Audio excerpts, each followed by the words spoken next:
Fine.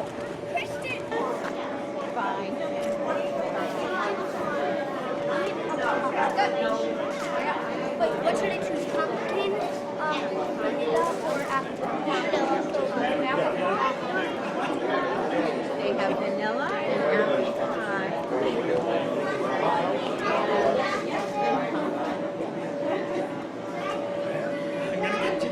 Responsibility. You're wrong no matter what you do.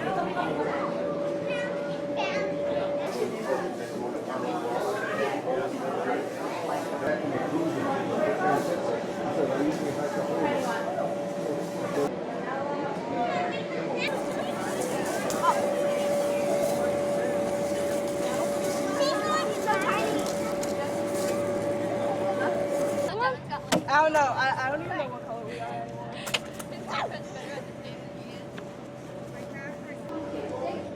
Good afternoon, everyone. I'm Ruth Mooney, Chairman of the Board of Selectmen. Welcome, all right, to the kickoff event for our celebration of the town's 150th year as Belmont, and that's basically for 2019. This area was originally part of the town of Gilmington, and in 1859 was formerly known as Upper Gilmington. 10 years later, in 1869, by an act of the New Hampshire legislature, it was given the name Belmont. Our town encompasses 30 square miles of land with a current population of approximately 7,300. As you can see, a great deal of time and effort has gone into the revitalization of the village area through the restoration of the Victorian bandstand, which we can all see, construction of the Tioga Pavilion, which we're on the other side of town, the Lindy Trail, which I'm sure a lot of you may have walked on, has been a wonderful enhancement to the recreation trails in our area and offers great views of Lake Winnisquam. As we look to 2019 and our 150th year as the town of Belmont, there are events planned throughout the year. We ask that you please take time to offer suggestions to help us to reach our goal of 150 ways to celebrate Belmont. There are slips of paper and pens available at one of the back tables here to record your ideas. We also are soliciting your ideas on what to place in the 25-year time capsule. All of these activities will require volunteers to assist with the planning and execution.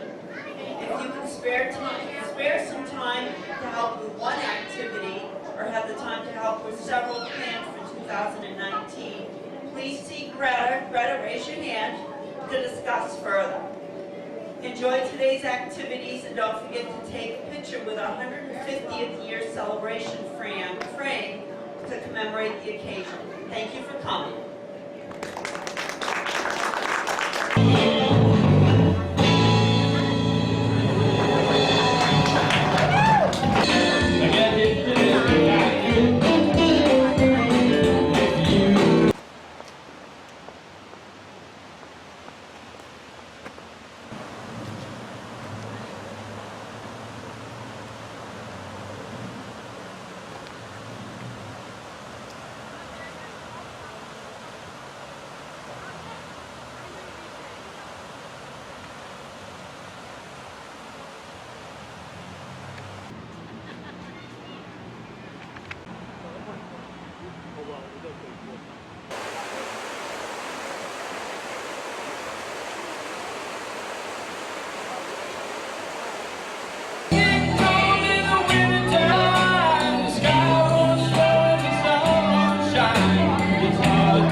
So happy that you're here to celebrate this season with us. This is a season of joy and happiness.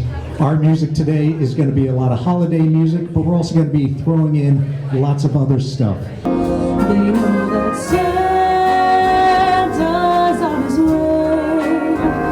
is loaded, lots of toys and goodies on the sleigh. Oh, I'm offering this simple phrase to kids from 1 to 92. Although it's been said many times, many ways, Merry Christmas to you. A tisket, a tasket, a brown and yellow basket. I send a letter to my mommy. On the way I dropped it, I dropped it, I dropped it. Yes, on the way I dropped of blue and clouds of white. The bright, blessed day, the dark, sacred night. And I think to myself, what a wonderful world.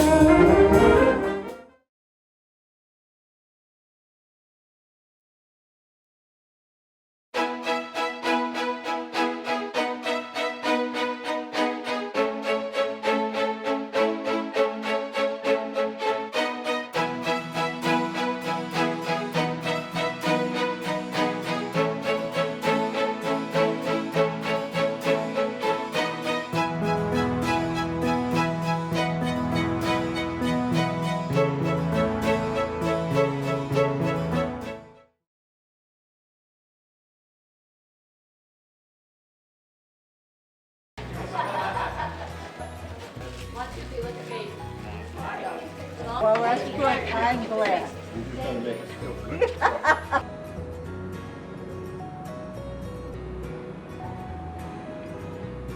Thank you. Classic, Yes, please. chocolate milk lemonade. Chocolate milk, please. Classic. You have the...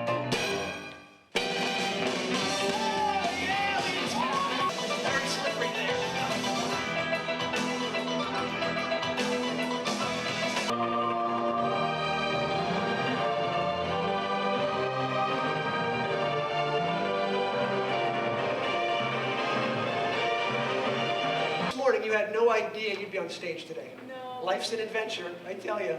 Okay, putting those right there. You're doing great. Let me take that ball from you. Hold up your left finger. Get those cameras ready, ladies and gentlemen, for the amazingly talented, pink-shirted, blue fingernails. It's Maddie! Woo!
In recognition of our sesquicentennial, we gather this evening near Belmont's historic bandstand and mill to remember the past, celebrate the present, and imagine the future of this wonderful community.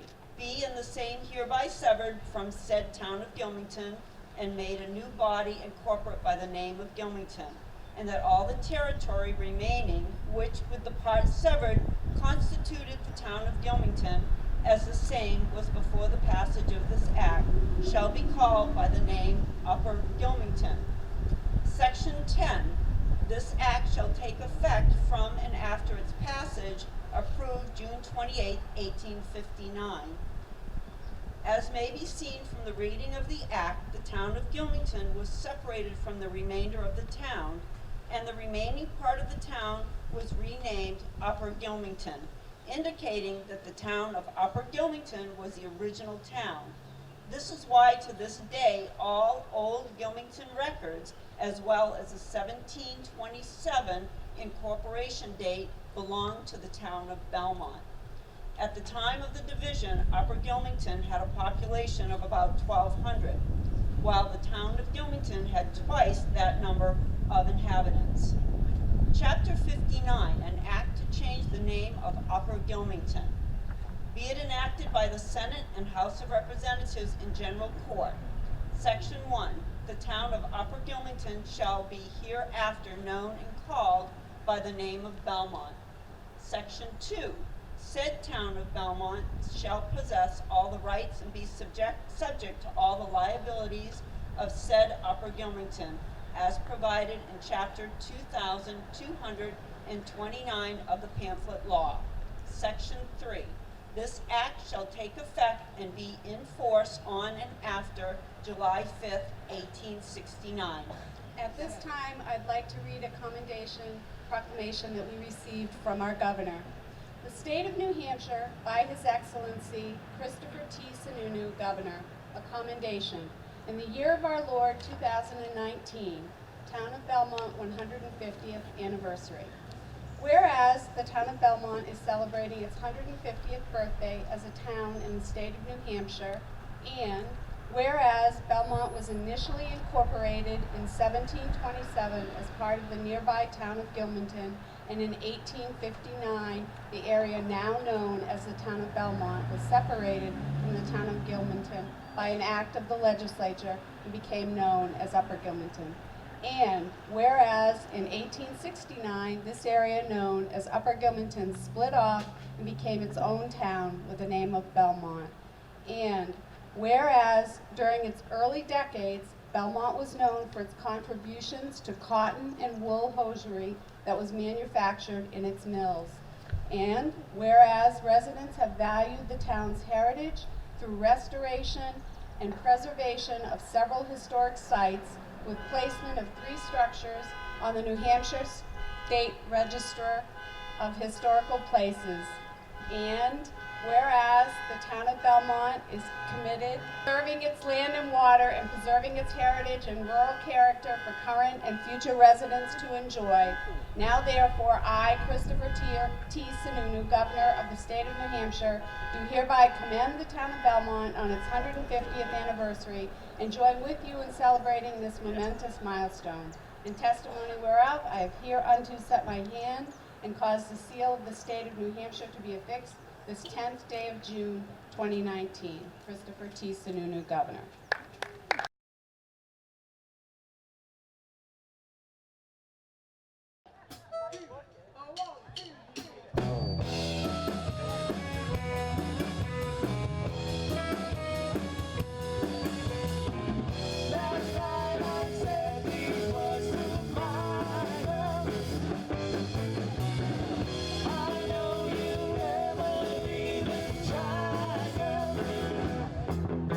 Come on.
And one of the things we decided we wanted was a pavilion.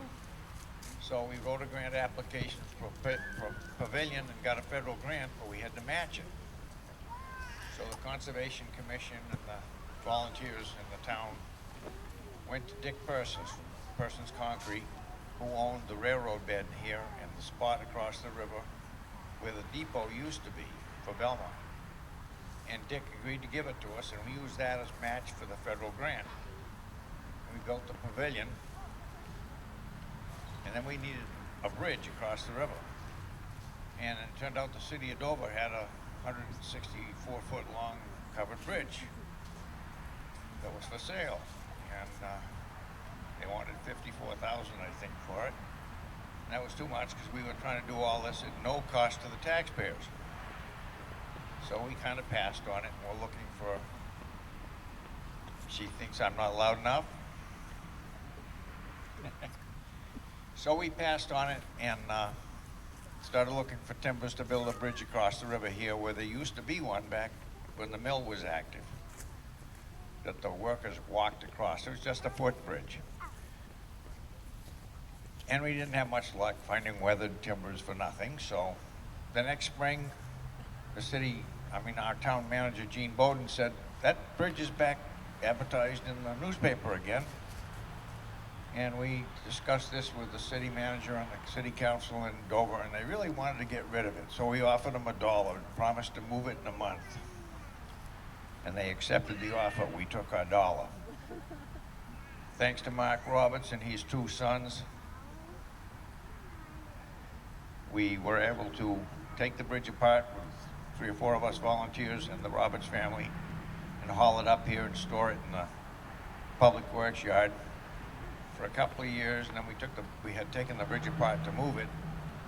One section would fit across the river here. So Ron and a bunch of us other volunteers built abutments. The Roberts came and set the bridge in place. And then we wanted to create a recreational trail following the old railroad bed all the way down to South Road. So we used the other 2 sections of the bridge, put them back together again a couple of winters ago, and pulled them across the river. Again, we built the abutments and did all the work with volunteers. And that's how we ended up with what we have now. The old railroad line was built back in the 1800s to serve the mill. And the spot across the river where the gravel parking lot is now is where the depot was. And there are pictures of it in this flyer that Greta made up. That's really it in a nutshell. I think there's some other things we could add on.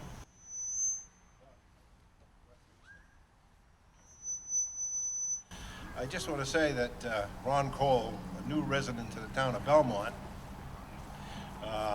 from Dover, and he was instrumental when the bridge was originally erected and built, and it was under what were you, the planning board? I was chairman of the planning board, yeah. Chairman of the planning board, which got the approvals to build the bridge, and so he's one of the originals here. I'd just like to mention Ken Knowlton's name. He was also instrumental in getting a lot of the work done. What we'd like to see more in town is more volunteers to help in these endeavors. I'm instrumental in getting the trail on the other side of town, part of the Wild Trail that goes from Agway into Laconia. But it's that trail hasn't been completed, and the end of this trail still needs to be completed on the other side of South Road towards the Coke plant. There's another bridge that's going to have to be found and erected to get the trail to go across so that people can get to 140 and then travel 140 by bicycle or walking to McDonald's to get on the trail that's going to go from, part of it goes from McDonald's back down into Tilton over to Franklin and going north, hooking into Belmont's trail, eventually going to go to Meredith.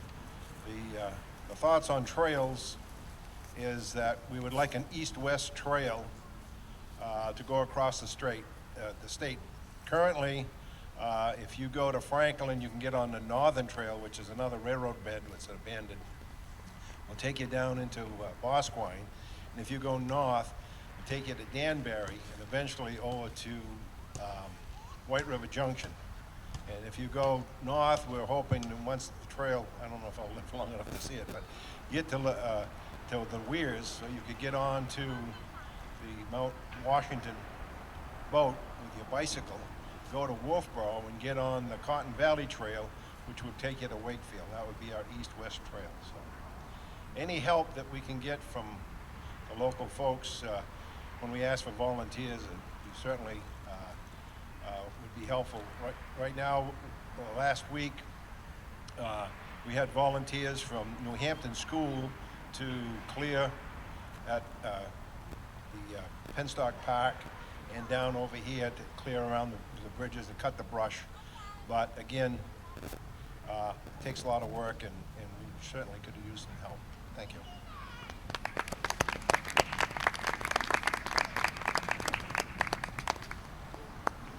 Hi, I'll just take a minute of your time. As Ronnie said, I moved here from Dover a year ago, and I didn't know the bridge was here when I first arrived, and I went, oh my God. I was there when the mayor cut the ribbon for this bridge 25 years ago, something like that. The mayor of Dover at that time is now the city manager of Laconia. And I'm going to get him to get his butt down here sometime. We can do something kind of fancy. But Ronnie, he just made a cute little comment about, I don't know where I'll be here when this is finished. None of us know when we're going to go. He's kind of a young man, so I think he'll be around for a bit. What you need to think about with respect to the volunteerism in this community, because this is a funny town. This is 7,000 plus people. And there isn't a lot of help in the community, in part because you got a couple thousand people here and another 5,000 live out in the woods. We don't see them much. One of the things that will help a lot is if you have children or grandchildren that you can cause to become involved in the community. When you get them young, they keep doing it for that kind of a thing. One other cute story with respect to this bridge. This bridge was one bridge in Dover and cut it up, and the community's done an absolutely wonderful job of it here and the other end. Everybody been down there yet? It's a nice walk. It's a great place. But it's so funny because the link of this Celtic band struck me completely, because that bridge, there's an Irish singer named Tommy Makem. Tommy lived in Dover for 30 years and passed away there. He's well known as arguably the best of the American Irish singers. The bridge that replaced this one, which was a full concrete, et cetera, bridge, is named the Tommy and Mary Makem Bridge. So the link in the Irish link is good. Are you tired of listening to me talk? Let's get ready to do showtime again. One other thing I forgot to mention. We bought this for $1. When we were taking it apart, we found $1.37 in change on the bridge. So we like to joke that Belmont actually made money on this deal. We made 37 cents. The other thing is, I'd like to thank the American Legion Post too, because they have been an integral part of this project from the beginning. And the last thing is, if you haven't walked this trail, you ought to do it. It's only 2 miles. It goes out through the woods, along the river. It's a beautiful trail. Enjoy it. It's yours.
Thank you.